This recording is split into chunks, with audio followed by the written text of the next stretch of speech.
Welcome to Lab Life with the Air Force Research Laboratory. Hi, I'm Michelle.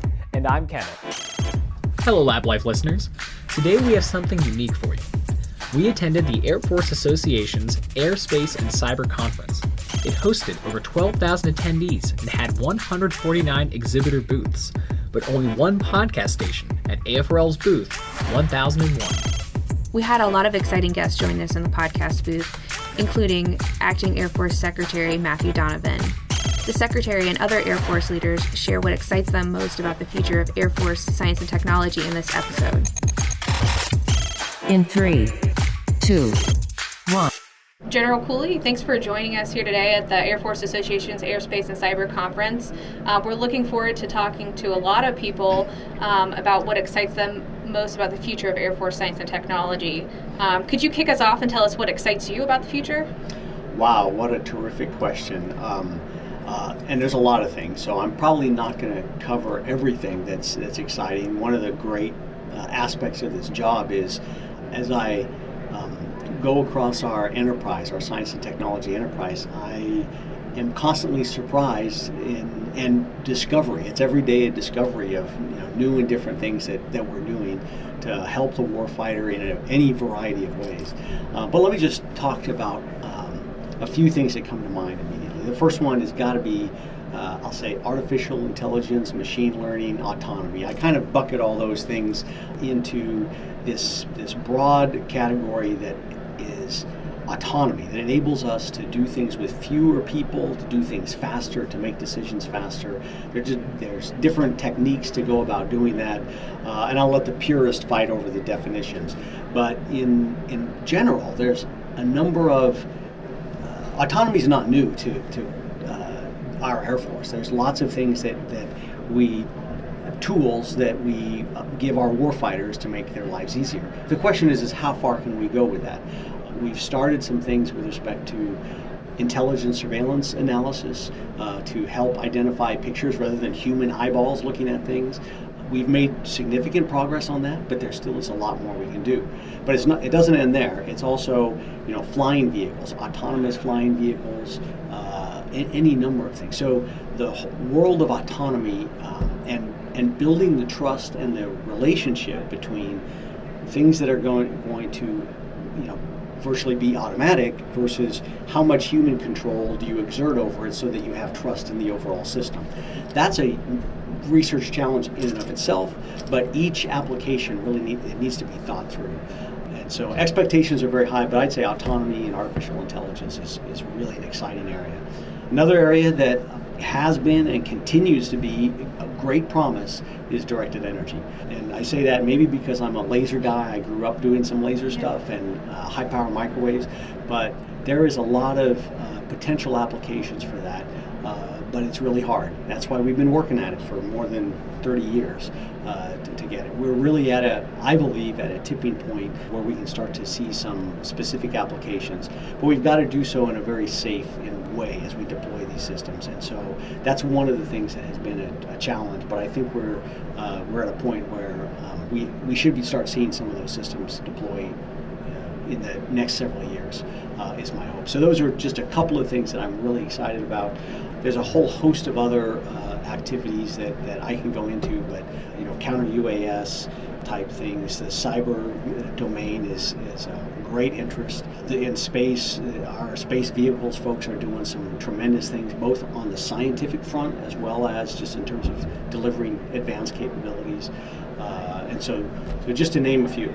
So the Air Force Science and Technology 2030 strategy is in the middle of being implemented and figuring out how to implement that. Can you share anything about the strategy with us? Absolutely. I'm really excited about the science and technology strategy for 2030 and beyond.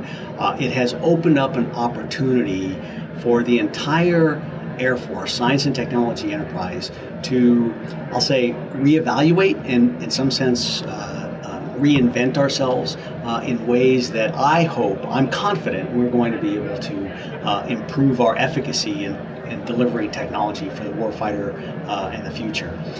So there's a number of activities that are ongoing. I'll just mention a few. The first is the first main objective is to develop and deliver transformational capabilities. Now, we can have a debate over what transformational means and those kinds of things, and there's many things that we've been working on that are transformational. But what we've done as part of the strategy is to really focus and set aside resources to say, we've got to go identify those things that are, no kidding, going to make a difference for our warfighter in the types of potential conflicts and challenges that we see in that 2030 and beyond timeframe. And there are some significant challenges. And so, for example, the focus on those 5 strategic capability areas that were identified in the document, I think are really helpful for framing the types of capabilities we need without picking winners. Probably the strongest and most powerful weapon that we have in the United States is competition. We see that in our day-to-day lives in terms of what the commercial industry brings. Constantly refreshing itself, renewing, bringing new capability to all of our amazement. We need the same thing for our warfighters. The military's got to have ideas competed in such a way that we can bring the best and the brightest. And that means we're not going to necessarily pick winners. What we want to do is to set the stage for, these are the specific capabilities we need as the future warfight scenarios we're looking at. So what's the best way to approach it? And let industry and innovators around the country help us with the answers. And by that, I mean it's an ecosystem. The ecosystem that contains not just the DoD laboratory folks, and we have some tremendous smart folks who are experts both in the military systems as well as technology, but we've also got to tap into academia. We've got to tap into industry, small business innovators, and even working with our allies. And so part of the strategy is to address all of those things and really ramp them up as high as we can go. We're making progress on all fronts, but there's much work to be done.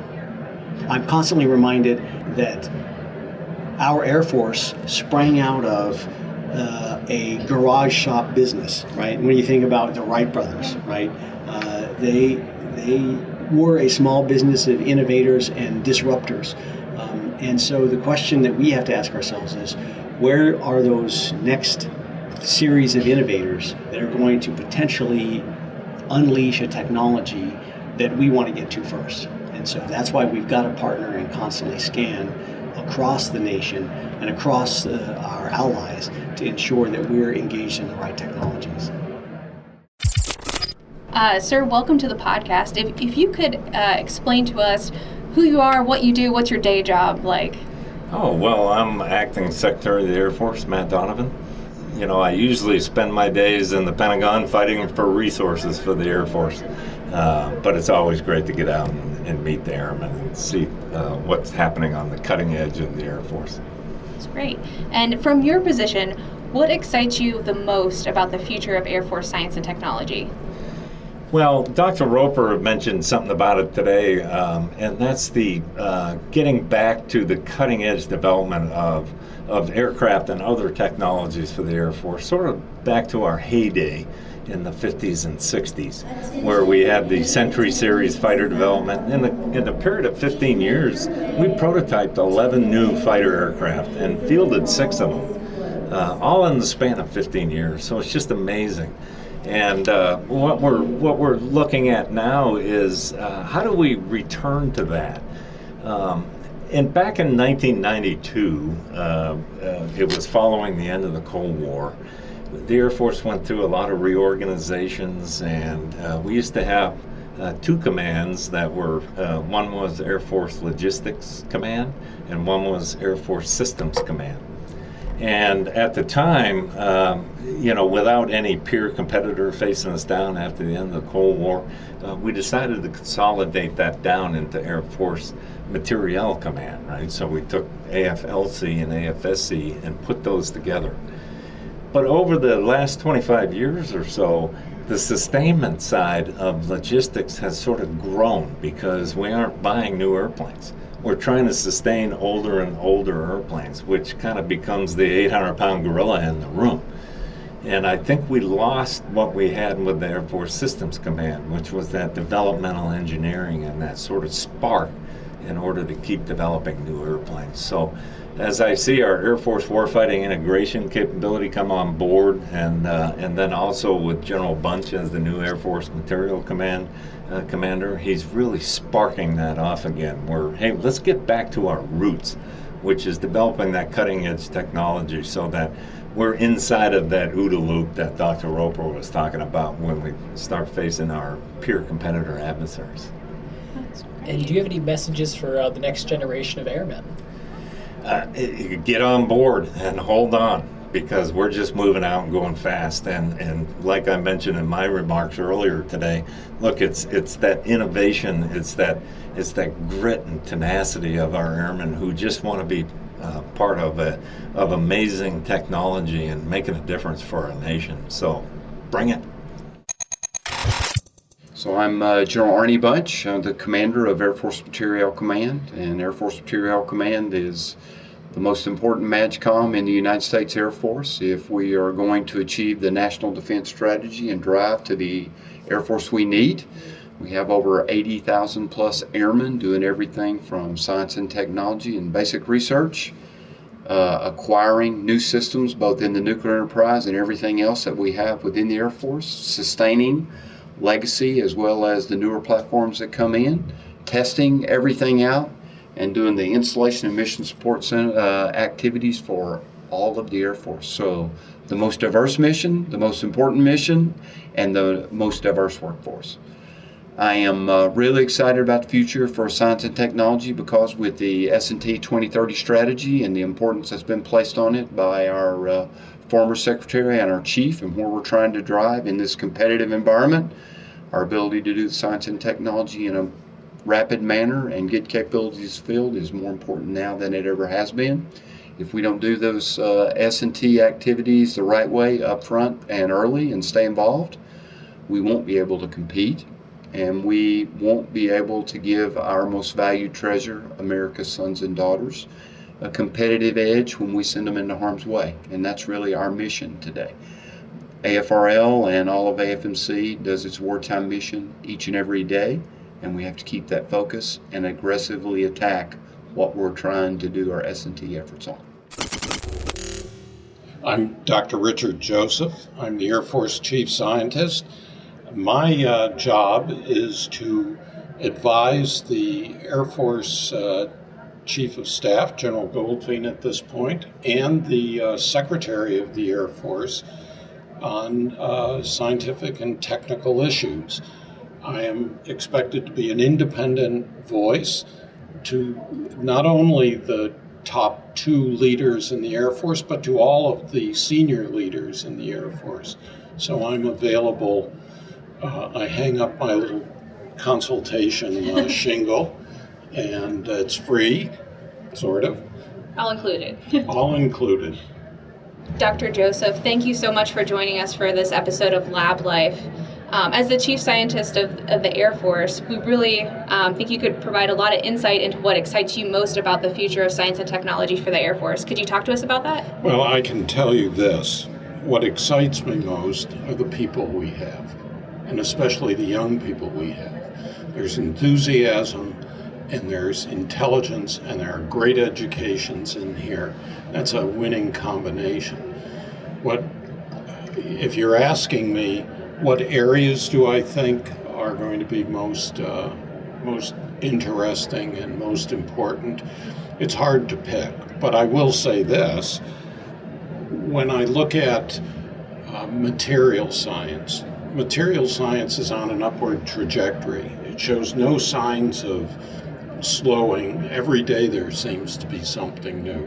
Look at quantum information sciences, and it's in a creative phase right now. And I recently gave a talk to a conference, international conference on quantum, and I encourage them not to slow down. Some people are accusing them of sort of being in the hype cycle, and I said, forget that. You're in the creative phase, just keep going. You can always get boring later, but right now it's very exciting. And then finally, I am hoping that we get better and better at dealing with complex situations. So multi-domain operations are going to require that we are able to not only understand what we are seeing, but predict what we can't see yet. And so as our understanding of how complex systems develop and our ability improves, and we learn how to make this all happen very quickly, I think that's very exciting. Now, I'm not talking about predicting complex systems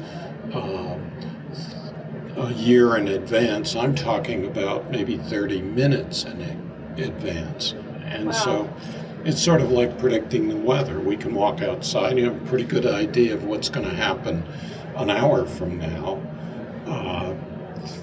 3 days from now or 4 days from now is a lot harder. And so in the battle space, if we are able to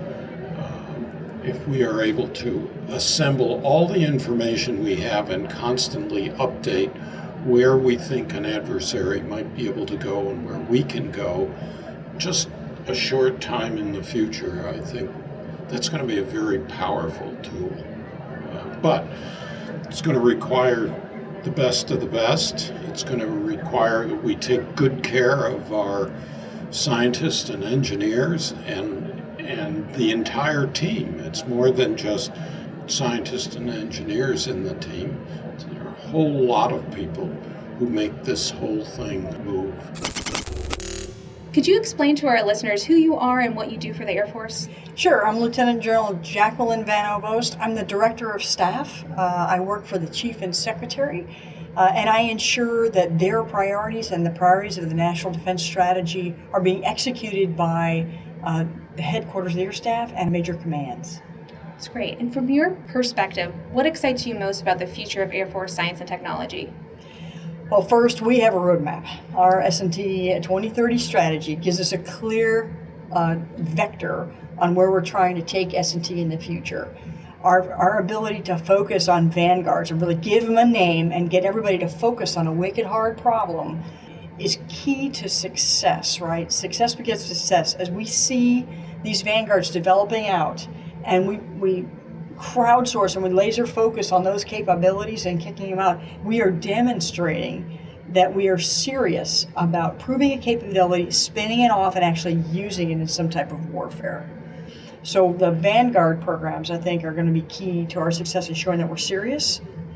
And I'm also very excited about a small portion, AI, that we're getting after, especially with MIT and inside our laboratories. AI is it's a decision tool. It's just an application. The exciting part about what we're doing right now is we are really demonstrating to all of our airmen that, one, you can come to us with a wicked hard problem, and two, there are many locations that you can get after this problem with. People have solutions that are commercial and in the department and in other federal departments, and we're going to be able to share that information with them. This will be able to come together and solve their problems. So what that allows us and AFRL to show is that we get it. We get your problems, and we're trying to help from the smaller problems to the bigger problems, that we're putting together resources and researchers to get after it. Jeff Stanley, I'm the Deputy Assistant Secretary for Science, Technology, and Engineering. It's a big, long title, and I'm basically the Chief Engineer, Chief Technology Officer. That's a good way to explain it. Yeah. So in that role, you should have great perspective. What excites you the most about the future of Air Force science and technology? Well, it's not a specific technology.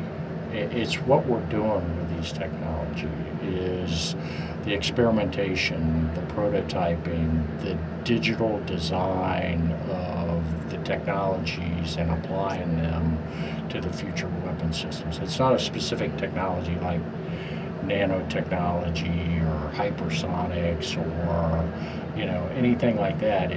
It's how we're designing those technologies and playing them into future weapon systems. That's what excites me the most, because that's what's going to give us the decrease in cycle time in terms of applying technologies to our future systems. Right now it's 7-10 years before we actually transition a technology from the lab into our weapon systems. With today's digital engineering capabilities, we're able to move that technology much faster through prototyping and experimentation into our weapon systems. And the speed of relevance, there's not that gap that we used to have. Thank you for joining us. All right, thanks. I'm Lieutenant General Robert McMurry. I'm the commander of the Air Force's Lifecycle Management Center. We buy pretty much everything the Air Force uses that's not nuclear, not space. So we buy airplanes, communication networks, radios, command and control systems, battle management systems, and weapons.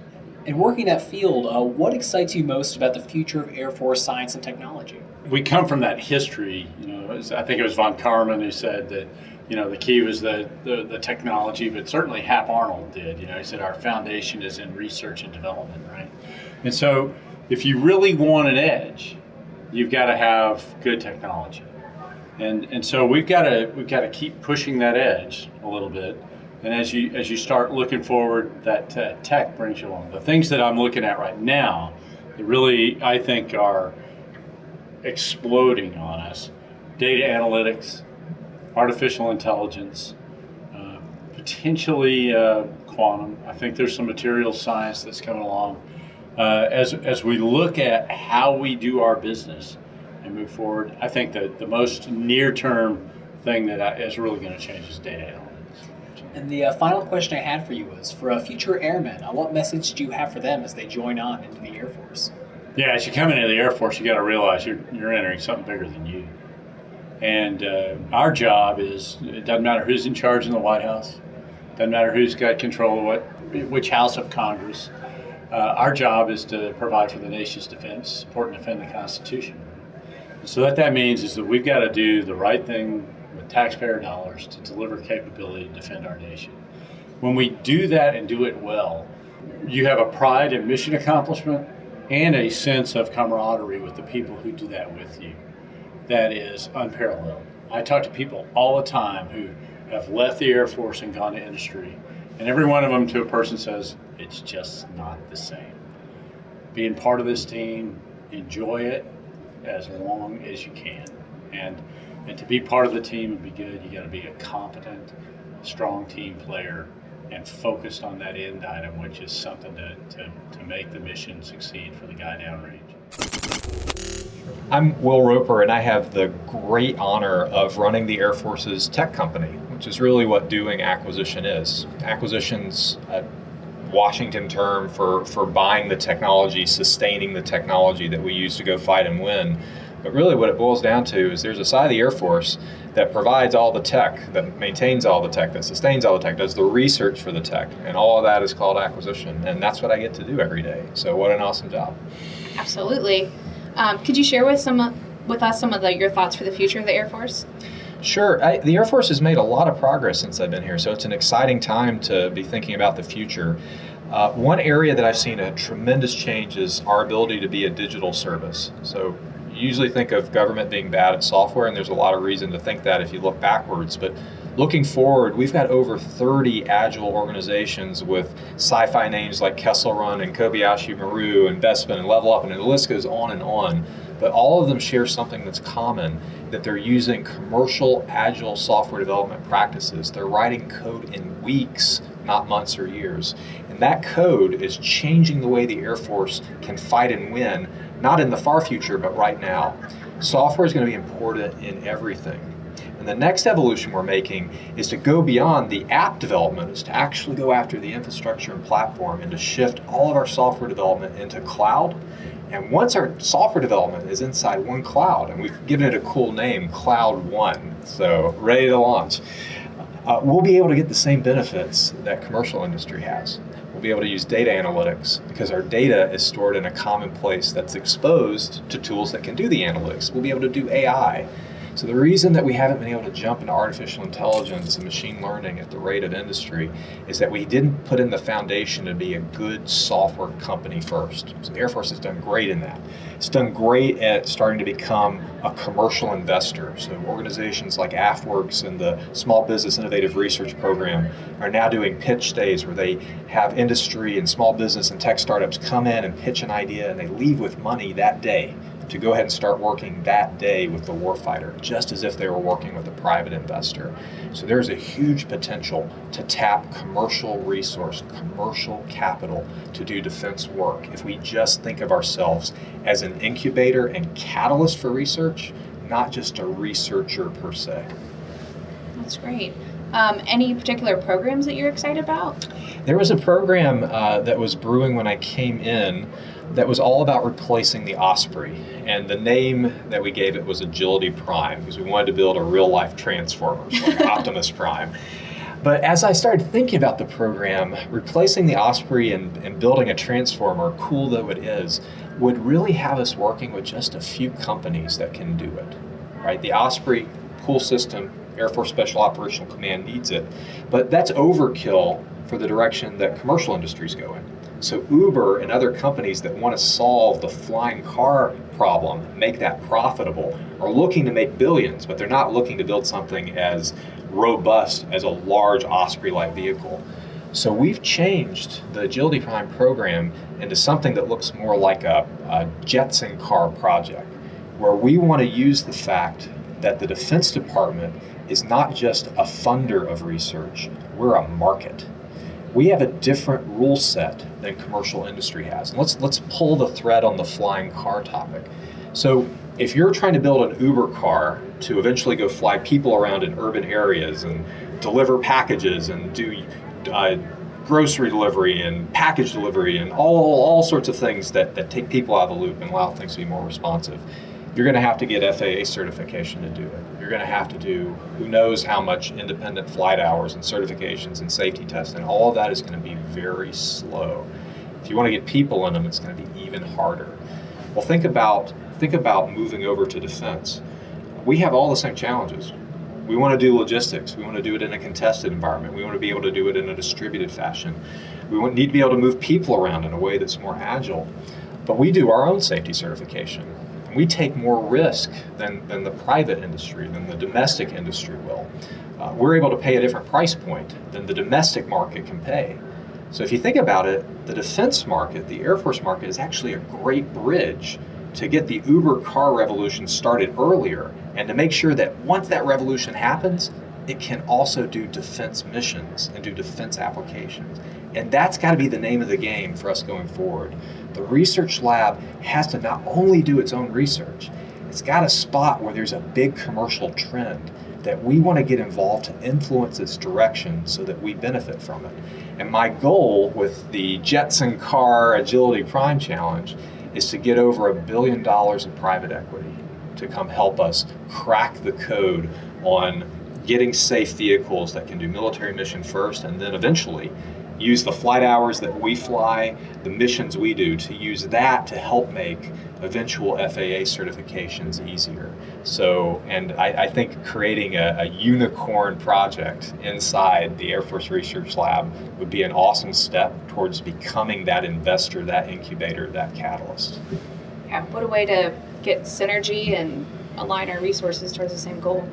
You think about it, every flight hour Air Force Special Operational Command puts in, and they are excited about this project. They want these self-flying vehicles, these flying cars now, because some are small where you could fly 2 people in, some are larger that can move something as heavy as a car into place, offer so much flexibility to do their mission, to do resupply for weapons and ammo and batteries. It's just, and the price points are low compared to what we pay for military systems. So there's the ability to take greater risk with these systems than we normally have.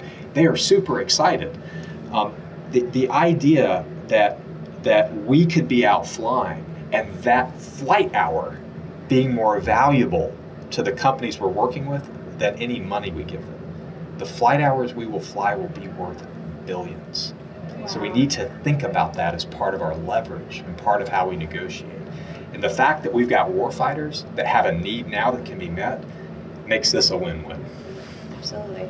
And do you have any message for people looking to maybe either take a risk or try something bold they may be nervous about trying here in the Air Force?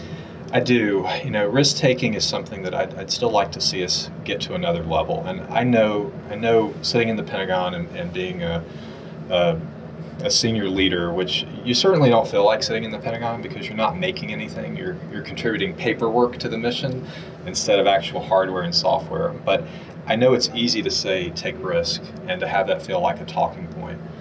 But from my view, we've got to be a moonshot organization. We've got to take some big chances to have big wins. And that means that we're going to have big failures. And so what I promise, I commit to with every fiber of my being is protecting risk takers while I'm in this job. If you're uncertain about taking a big risk, I hope that the first risk you'll take will be emailing me, right? Let me give you that top cover before you even do it. Because the measure of a risk well taken is not whether it succeeds or fails. It's the risk-reward trade. Right? That's how people invest. That's how we prepare for retirement. We invest. We have no guarantee that we're going to succeed, but we make good investments if it's sound, if what we would gain makes sense based on the risk we take in getting there, the cost we take in getting there. That's the measure of a risk, not the output. So we're not going to be able to truly shift the conversation on this if we only evaluate risk after they're taken and only reward the people that were successful. My view, whether you're successful or not, is a roll of the dice. It's the odds that I care about. So email me, get top cover. If you're not comfortable coming this high, email your supervisor. Get the validation, but don't sit back. Right? The future is either experienced or made. And if we don't take risk, we're going to experience someone else's future. I'd rather make it. It's a great note to end on. Thank you so much for joining us on the podcast. It's a great honor being here. I'm so glad the research lab is here at AFA. It's just exciting to see the tech you bring. And for anyone listening, what I ask you to do is turn yourself inside out. Don't think of the lab being in. Think of the lab being outside in our domestic innovation base, doing great ideas. Think about how you can go be a catalyst there and make sure that where there are people innovating out in the private sector, that they think of us as not just a place for resource, that they think of us as a marketplace that can help bridge them to being the next major unicorn. We want to be unicorn makers in our research lab. My name is Lieutenant General John Thompson. I go by JT. I am the commander of the Air Force's Space and Missile Systems Center in Los Angeles, California, and I'm also the Air Force PEO for space. Wonderful. So what piece of science, technology, or mission are you most excited to tell the Air Force about? Yeah, Ken, so let me start by saying what I'm excited about, but that I think is mature enough already that we need to focus on other things. And so in the space domain, one of the most popular topics, a lot of money, a lot of politics, a lot of innovation going on, is the United States' launch industrial base. So from national security space launch through civil and commercial launch, all the way down to commercial and privately funded small launch. There's tremendous innovation going on that we reap the benefits every day. In fact, I would say our rocket industrial base or our launch vehicle industrial base is the envy of the rest of the world.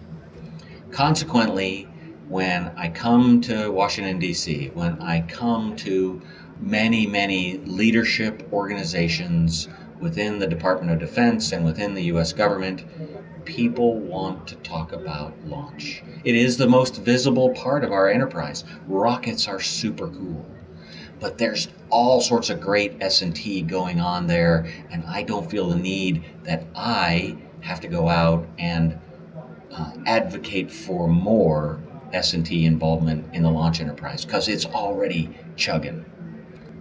One of the things that where we really could use some help from a S&T perspective is the concept or the mission area of space control. Obviously, warfighting in space is sort of a new concept. We have considered space to be a benign environment. As General Hyten, the U.S. STRATCOM commander, says, a lot of our satellites are big, juicy targets. up on orbit. They're high value assets.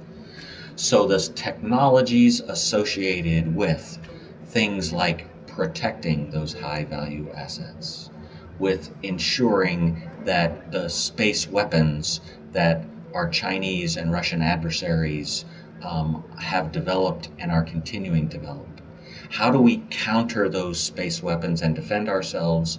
And how do we present an asymmetric offensive advantage for ourselves in case there is a war fight in space? We always like to say, and our national policy is really, we're not going to start a war in space, but if one starts, then we have to be able to win it. So S&T, from a material science, from an in-space propulsion standpoint, from a protected data links standpoint, from a sensing perspective in terms of what's going on in the space environment around you, all of those S&T functions are S&T areas are things that we're interested in spending more time on and have more interest in. And our great partners like Colonel Eric Felt in Air Force Research Lab, Space Vehicles Directorate are helping us get there. And my final question was, for new airmen looking to get in the space field, whether that's with R&D or, like you mentioned, working in manufacturing and beyond, what message do you have for them?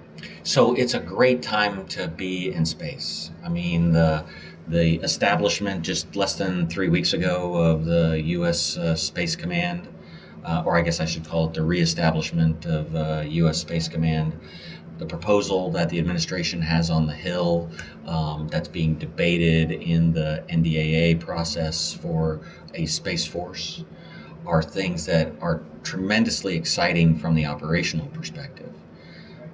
I think it's really interesting, but my own personal opinion is the acquisition organizations that support that U.S. Space Force will be really, really interesting in terms of the architectures that they can deliver and the speed with which they need to deliver. So for a young airman, a first-term airman, or a first-term, a lieutenant that's out there that's looking for an exciting career that is technically based and just on the leading edge of what this country needs to be able to do, I would look at the space acquisition perspective, and I don't care whether it's from an engineering perspective, an S&T perspective, a contracting or program management or logistics perspective. It's a great time to be involved in U.S. space. Well, wonderful. Thank you so much. All right, Ken, thanks very much. Welcome to the podcast. Could you introduce yourself and explain what you do for the Air Force? I'm Donna Seneft. I'm the Chief Scientist for Global Strike Command within the Air Force. And Global Strike Command owns all of the bombers in the Air Force. We have the B-1 bomber, the B-2, the venerable B-52, and then we also own the ICBMs. So we're the nuclear deterrent in addition to conventional bombing for the Air Force. And my role as Chief Scientist is to be a bridge between technologists and the operators who need technology. So we reach out to AFRL, the Air Force Research Lab. We reach out to universities, small businesses, large businesses, all kinds of people who develop and transition technology. And I explain to them what Global Strike Command may need in the future and help us assist in that transition of getting technology from the laboratory into operations. And from your role as Chief Scientist, what excites you most about the future of Air Force science and technology? I think this is a very exciting time. We have technologies exploding within the commercial sector, things like machine learning, digital engineering, data analytics, and we can use all those technologies to bring into the Air Force to try out new technologies virtually, see how they would make an impact in Air Force operations, modify them, and go through that whole cycle many times before we actually commit to building the technology and put that expense into it. If you had a message for airmen coming in, doing something similar to your work, what message do you have for them starting off? Well, one thing that we're trying to get across to airmen is that we want their good ideas. We are pushing innovation, and we know that the airmen at the lowest level up through the highest level, they all have good ideas about how to do their job, and we're encouraging them to speak out about their ideas, and we have money to take those ideas, put them into fruition, and then we're trying to disseminate the best results across the command. I'm Brian Wysocki. I'm the Air Force Senior Tech Advisor for C4I and Cyber. Most of my work comes out of the Information Directorate, out of the AFRL. I'm really excited with the technologies in the Air Force and the future Air Force that we're designing, because it's going to enable our warfighters to focus on the things that are important, to help make decisions with, rather than mounds of data, but with information that has been sorted and prioritized for decision makers, and have global awareness across the battle space to include airspace and cyber. So to me, it's exciting because it's allowing our airmen to focus on the important parts of the job and to remove some of the tedium that takes place in all of the overabundance of information that's available to decision makers now. So the future Air Force is going to be faster, more efficient, and I think much more deadly as information science pervades all of our missions. I'm Lieutenant General Jim Slife. I'm the commander of the Air Force Special Operations Command. I've been in the Air Force for about 30 years, and I've spent most of that time in the special operations community, both at the unit level and then also at the combatant command level, working at United States Special Operations Command. Could you share anything about the mission of your command? Absolutely. So AFSOC is the Air Force service component of U.S. Special Operations Command. So what we do is we organize, train, and equip Air Force Special Operations Forces for deployment and employment by joint special operations commands around the globe. So everything from every geographic combatant command theater has a slice of AFSOC in it. The U.S. Special Operations Command here in the United States has a slice of AFSOC. So really we're all about building the force of the future and deploying it in support of our nation's objectives. That's great. So as you build that force of the future, what excites you most about the science and technology that the Air Force is partaking in? One of the things that we've learned in the U.S. Special Operations Command is that each of the service components are most effective when they're closest to their parent service. And so in AFSOC, we kind of identify ourselves as airmen with a specialty of special operations rather than special operators who happen to be airmen. And so because of that, we have a very close affinity, a close relationship with the Air Force. And so what I'd like to think is that we can provide some of the speed and agility that the U.S. Special Operations Command is known for to Air Force science and technology efforts. And so there are a lot of things that we can do quickly, experiment, learn lessons that are applicable to the broader United States Air Force. So this is what excites me the most, is the opportunity to serve as a pathfinder for other parts of the Air Force. That's a great way to put it. Thank you for joining us on the podcast, sir. Yeah, absolutely. Thank you.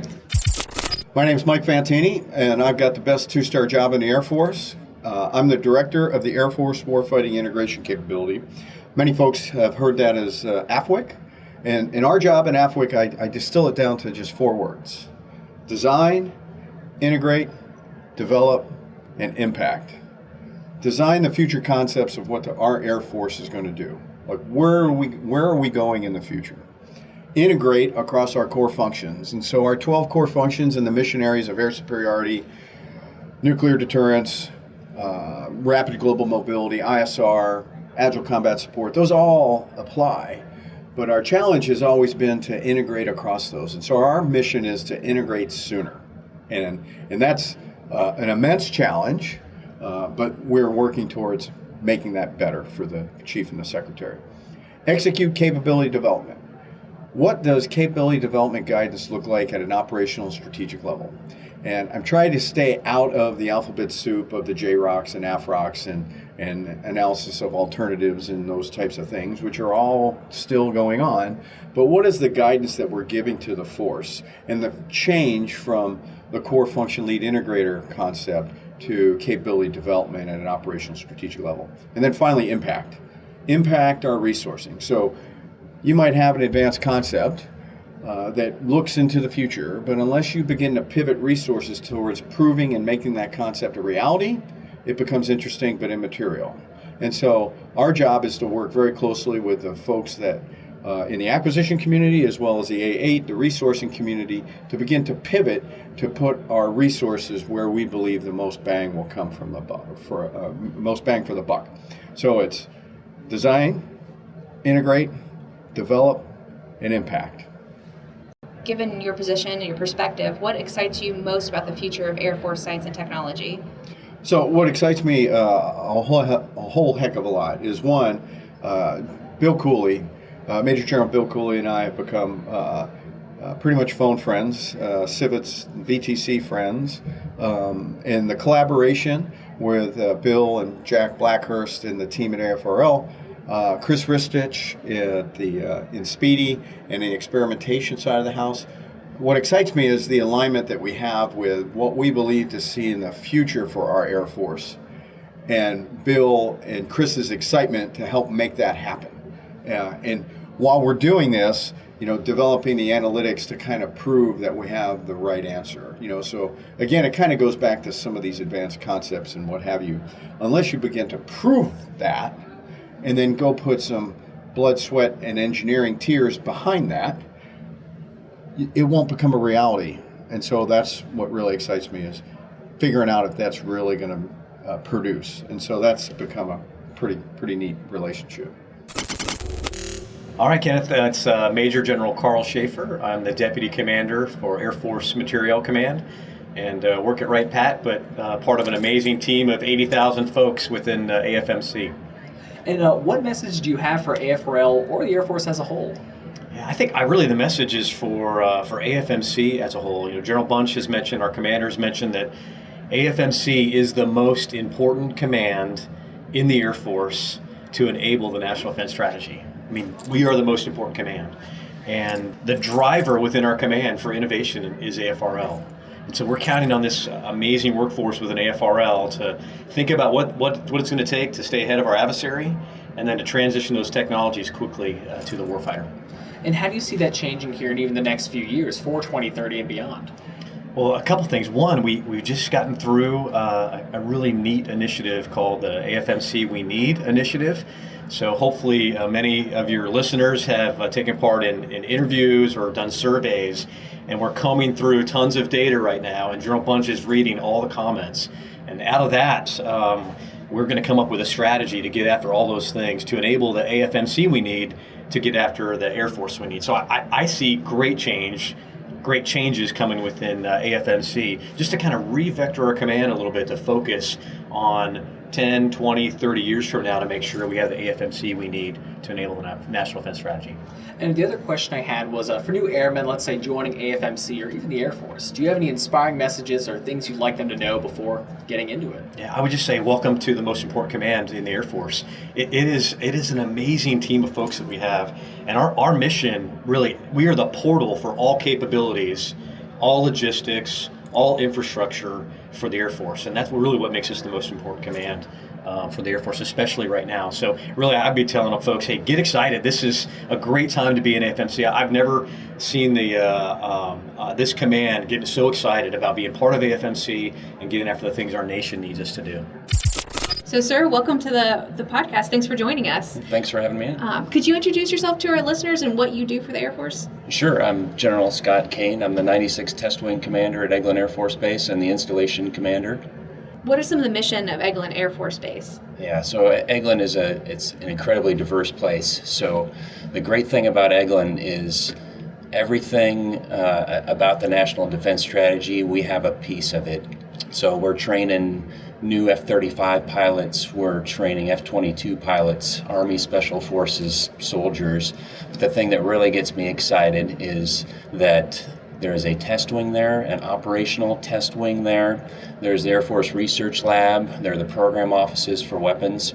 And with making a more lethal fast, doing it smarter, faster, developing the weapon systems for the future, all of those are right there at Eglin.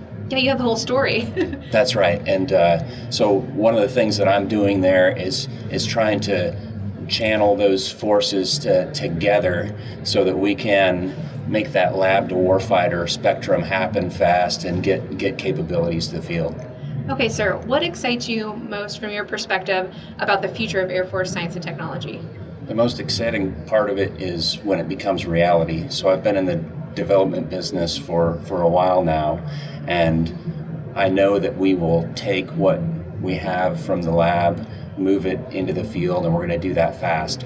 And seeing that actually get into the field, get into the hands of our warfighters, see it work in combat is the thing that excites me most. Thank you for joining us. Thank you. Make sure to follow us on social media at Facebook, Twitter, LinkedIn, Instagram, and YouTube at AF Research Lab. And remember, stay curious. Logging off.